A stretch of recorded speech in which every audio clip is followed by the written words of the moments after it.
சும்மா இரு, உனக்கு என்ன தெரியும்? சும்மாலாம் வீடியோ போடுன்னா எதனா ஒரு மேட்ரு இருக்கணும், அந்த விஷயம் கரெக்டா இருக்கணும், நம்மளுக்கு அது கரெக்டா இல்லையான்னு தெரியணும். அப்பதான் வீடியோ போடணும். சும்மா அவர் பாவம். பாருங்க என்ன அநியாயமா இருக்குது பாருங்க. நம்ம எடப்பாடி பழனிசாமி அவரு எதுக்காக டெல்லி போனாரு? ஆ? சும்மானா இந்த மாதிரி போடு, அந்த மாதிரி போடுனா அவரு போய் இந்த மாதிரி மாநில உரிமைகளை கேட்கணுன்றதுக்காக போயிருக்கிறாரு.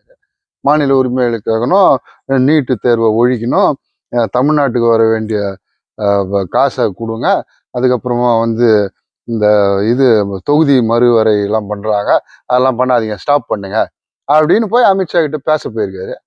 இது பிரதமர் கிட்ட பேசணுமா? கல்வி அமைச்சர் கிட்ட.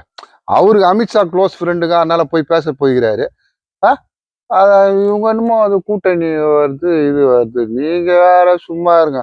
அவரு எடப்பாடி பயங்கரமான ஆள் அப்படின்னு சொல்லின்னு திர்றாங்க. நம்ம என்ன பேசுறது?